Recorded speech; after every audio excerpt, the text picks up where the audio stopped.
The first thing I want to read from is my first novel. It came out several years ago. And the best way to describe it is, it's a native vampire novel. And I know what you're saying, oh God, not another one. And I like to say, I thought this up and I wrote it and I had it published before everybody was writing a friggin' vampire novel. Anyways, one of the reasons I wrote it is I love the idea of culturally appropriating a European legend and indigenizing it.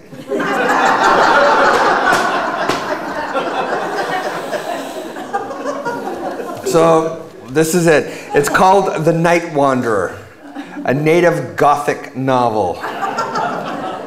So I'm just going to read the first chapter that sets everything up in this lighting.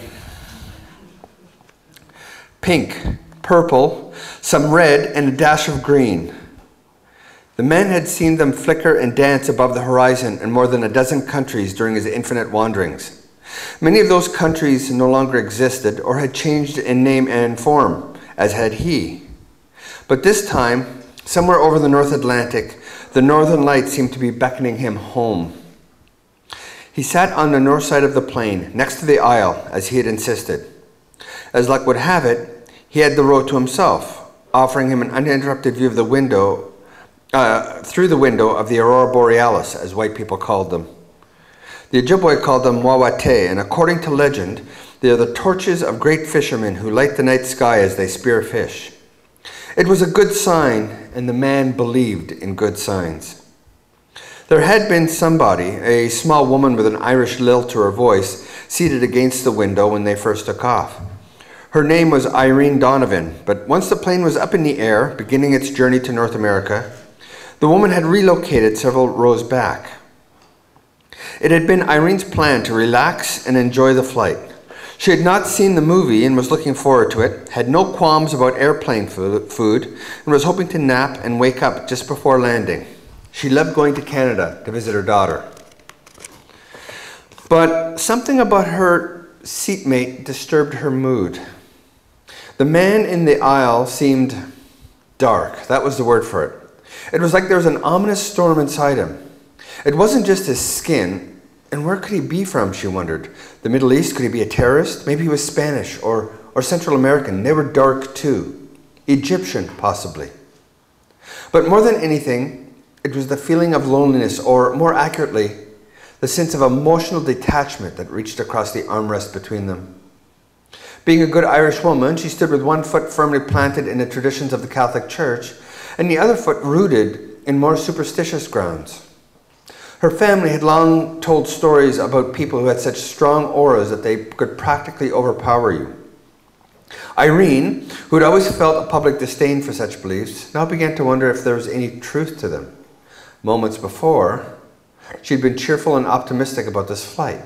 Now she felt engulfed in a more sober and bleak mood.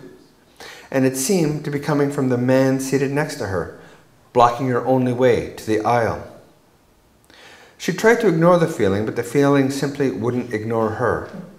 A half hour of squirming uncomfortably was enough, and finally she asked the flight attendant if she could move, pleading a dislike of window seats. Fear of heights, you know how it is. And she was gone. The man in the aisle seat was not insulted. In fact, he was pleased. He knew he was different and was used to others avoiding him. That was fine. He was an outsider amongst outsiders. For if the people on this plane knew how different he really was, well, it was a good thing they didn't. The northern lights continued to flicker in the high atmosphere, a cosmic storm of ions and solar wind welcoming him home. He and those lights were old friends. He had danced underneath them as a child, he had hunted by them as a man, and he was following them home. It was a long time in coming. It had taken him weeks to plan this trip perfectly. Unlike other passengers on Air Canada Flight 859, the man in seat 24H could not afford any mistakes. Finding the right sequence of initiatives was essential and had been time-consuming. But survival can sometimes require that little extra effort. He'd been very adamant with the travel agency about his itinerary. The plane had to take off at night and land at night. Since this particular flight was leaving from London's Heathrow Airport and flying non-stop to Toronto, east to west, The plane was flying with the moon. It had taken off at 10:30 p.m. and would land in Canada's largest city at 1:25 a.m. If there were no complications, it would all work out fine. This kind of flight was called the red eye. He loved the irony.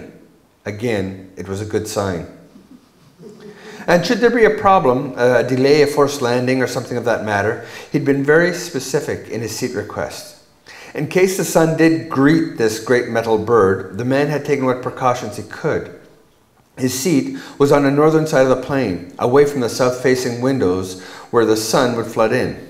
He was near a bathroom should he have to hide.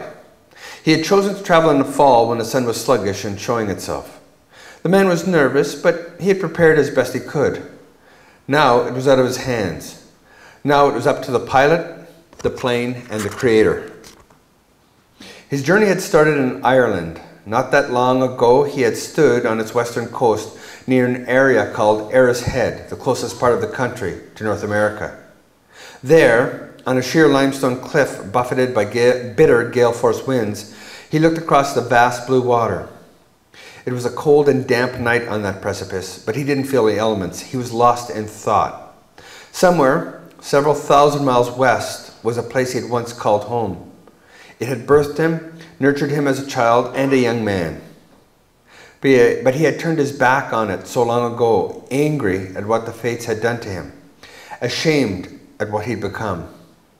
Though he swore he would never return home as the monster he'd become, this feeling had always been there, somewhere deep inside his soul. But like an uncomfortable recollection, he held it in place. It was like a scar. You noticed it, were aware of it, it held memories, but you could ignore it any time you wanted. But recently, he hadn't been able to stop looking westward. He'd done it in Norway, in Italy, in Spain. No doubt that was the reason he ended up here in Ireland.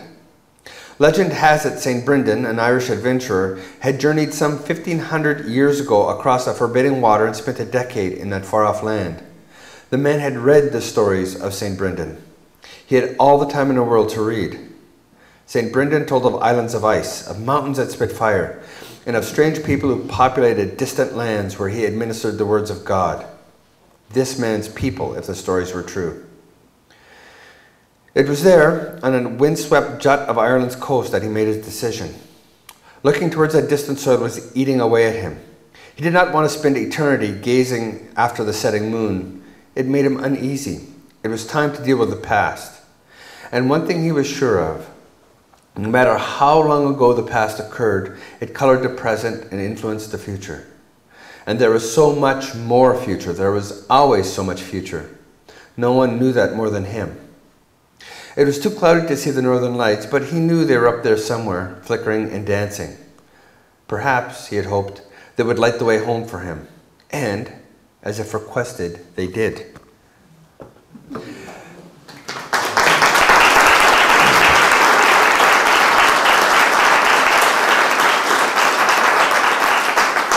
And what's particularly funny about doing a novel like this is, like, first of all, you have to figure out how the heck do you make an Aboriginal vampire? Because there's no real history of vampire mythology, at least in the Anishinaabe Ojibwe world. So I did, remembering my Canadian history, it used to be quite common for French and English fur ships to kidnap native people and take them back to Europe to display them in royal courts, almost like zoo animals. So there I had my way of doing it. And so that's how he became a vampire, and he spent 350 years wandering Europe until he gets homesick and wants to come home to where his community was, and now it's a contemporary First Nations community. And all sorts of things happen. All sorts of fun things. But what's really funny is that the part I just read is essentially true. Because I was sitting around thinking, how do you get a vampire from Europe to Canada? Yeah. And I went and I sat down with my travel agent and I said, how do I get a vampire to Canada? And he just sort of raised an eyebrow, and I explained the whole situation to him, and he just burst out laughing, and he just shrugged and says, well, let's find out. And so he went all through his computer, and that Air Canada flight, the whole Heathrow to Toronto, it's all essentially true, right down to the seat number.